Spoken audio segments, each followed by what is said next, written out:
First tonight on the 7, there were more than 2,100 pedestrian-involved crashes in Michigan last year. 183 of those pedestrians were killed. In West Michigan, a majority of the drivers involved never faced charges.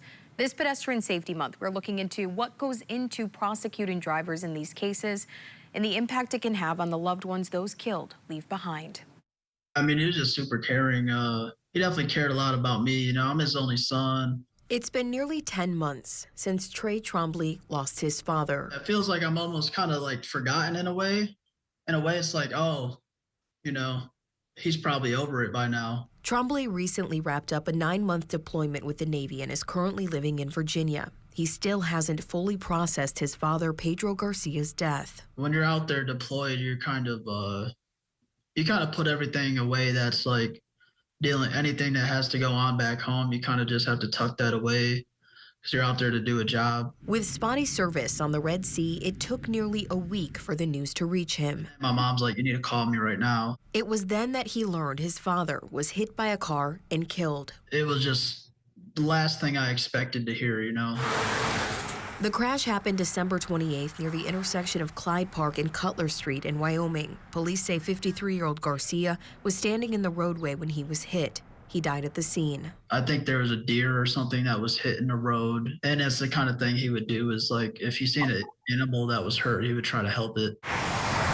Trombley still doesn't know if the driver will face charges. Wyoming police say the investigation is still ongoing. Obviously, when it happened, I had a lot of resentment towards the person, Now I forgive him, but like you gotta the consequences somehow. It's an all too familiar feeling for loved ones left behind in fatal pedestrian crashes. Of the 23 that News 8 reported in 2023, only 2 resulted in charges for the driver. Whether it was an accident or not, you took somebody's life at the end of the day. It's a tough burden to carry as the one behind the wheel, but Trombley says it's even harder wondering if there will be any accountability. I'm sitting here like, man, this guy that just killed my dad is probably out just hanging out with his friends doing whatever he feels like doing. So that really kept me, I was really frustrated about that for a long time. For prosecutors, there's a lot to consider. Walk sign is on to cross Fulton. Was it in a crosswalk? Was it not in a crosswalk? Were they, what was going on during the time? How, weather, time of day, how those all factor in because, can a driver see it? Of all the cases we reported in 2023, Garcia's is the only one still open, and Trombley says he hasn't gotten many updates. Kent County Prosecutor Chris Becker says there can be a lot of reasons behind delays, including blood tests, witness statements, and accident reconstruction. Yeah, any traffic crash, quite frankly, takes a while. Do you have a message to families who might have lost a loved one who was hit and killed, who maybe are disappointed to not see charges or are in that waiting process? We understand. We understand that this is it's a traumatic thing, and we understand what your family's going through because we deal with it. But once again, we're trying to take it from a factual perspective and applying the facts to the law. Eventually, we do file charges. Sometimes we don't.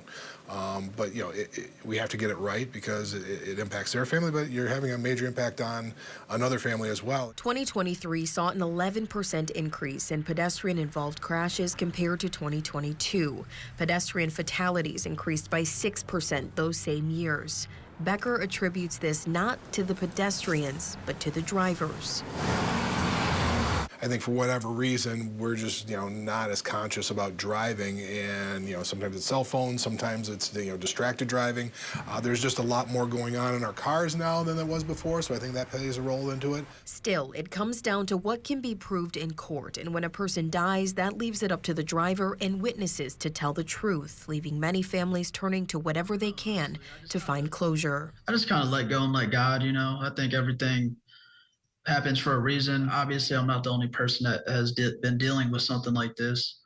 So I'm just hoping it kind of maybe shows the police force or whoever, just like, hey, there's a lot of people like me that want to, get some information about stuff and need that kind of closure on these type of things.